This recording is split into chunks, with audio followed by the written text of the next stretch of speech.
રહ્યા છે અરવલ્લીથી રાજીનામું આપી અને પછી ફોર્મ ભર્યું ઉમેદવાર તરીકે, ભાજપના ઉમેદવાર તરીકે અને આઈપીએસ ઓફિસર મનોજ નીનામા જેઓની જીત થઈ ગઈ છે, તેઓએ અર્લી રિટાયરમેન્ટ લીધું. આઈપીએસ મનોજ નીનામા જે છે હાર થઈ છે, માફ કરજો, હાર થઈ છે.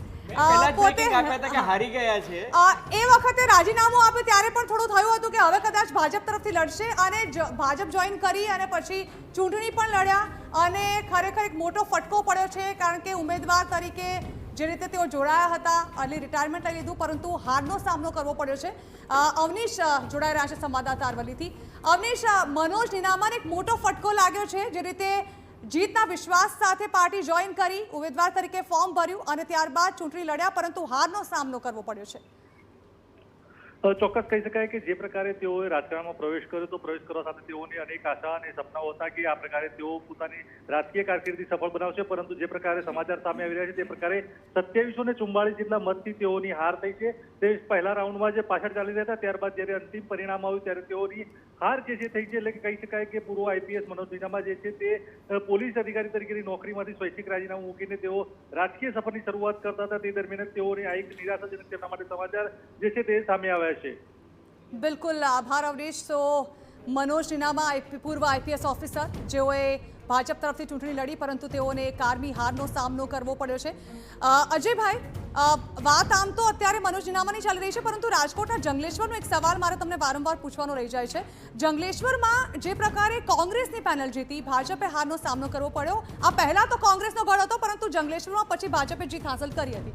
બુલડોઝર જે ચાલ્યું એનો એક ફટકો પડ્યો ભાજપને, એવું કહી શકાય રાજકોટ મહાનગરપાલિકામાંથી.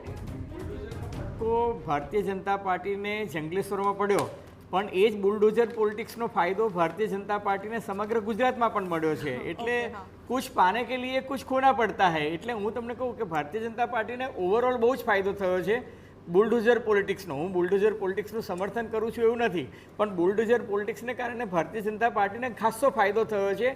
પણ એ જે જગ્યા હતી, દાખલા તરીકે આ જંગલેશ્વર, ત્યાં માત્ર હિન્દુ મુસ્લિમ નહોતું, અને ત્યારે પણ ઘણા બધા લોકોએ કહ્યું હતું કે અહીંયા માત્ર હિન્દુ મુસ્લિમ નથી, અહીંયા દલિત પણ છે, અહીંયા ઓબીસી પણ છે, અહીંયા પછાત વર્ગના લોકો પણ છે. અને એ મૂળ બેસિકલી કોંગ્રેસનો ગઢ જ હતો, અને કોંગ્રેસે એ જંગલેશ્વરને બચાવવા માટે ખૂબ મહેનત કરી હતી. એને કારણે લોકોની કોંગ્રેસ પ્રત્યે સહાનુભૂતિ હતી. પરંતુ એને બાદ કરતાં તમે જુઓ કે જંગલેશ્વરની જે આડઅસર જે હતી એ બાદ કરી દો કે કોંગ્રેસને ફાયદો થયો, પણ મેજોરિટી તમે જુઓ કે અમદાવાદમાં ચંડોળાનું તોડ્યું હોય, કે સોમનાથમાં જે રીતના બુલડોઝર ચાલ્યું હોય, કે દ્વારકામાં અને જામનગરમાં જે રીતે બુલડોઝર ચાલ્યા, કે કચ્છમાં ચાલ્યા, એનો ભારતીય જનતા પાર્ટીને ઓવરઓલ ફાયદો જ મળ્યો છે.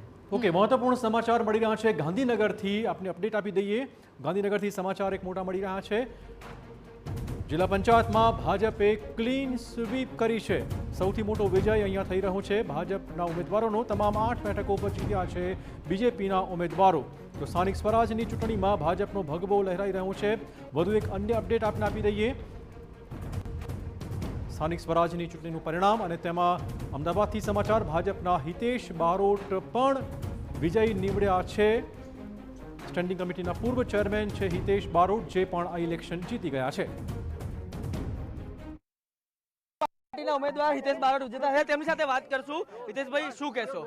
ભારતીય જનતા પાર્ટીના ઉમેદવાર તરીકે જે વિજય મળ્યો છે, ભારતીય જનતા પાર્ટીનો જે રીતે ગુજરાતની અંદર કમળ ખીલી રહ્યું છે, એ જોતા માટે દેખાય છે કે ગુજરાતની અંદર સંપૂર્ણ કમળ ખીલશે. શું પરિણામ છે તે સામે આવ્યું છે, શું કહેશો? પરિણામની અંદર આપ જોઈ શકો છો કે 30,000થી વધુ અમારા ઉમેદવારો 30,000 મતથી વધારે મતથી વિજય ઘોષિત થયા છે. અને ત્રણેય ઉમેદવારો અમારા સંપૂર્ણ ભારતીય જનતા પાર્ટીએ 1 લાખથી વધુ મતો ભારતીય જનતા પાર્ટીના ઉમેદવારોને મળ્યા છે. ચોક્કસથી થલતેજ વોર્ડ જે અગાઉ બિનહરીફ થઈ હતી એક બેઠક, ત્યારબાદ હવે જે 30,000થી વધુ મતોની લીડ છે તે સામે આવી છે. હિતેશ બારોટ છે તેઓ પણ વિજેતા ઉમેદવારમાંના એક છે. કેમેરા પર્સન ઇમરાન શેખ સાથે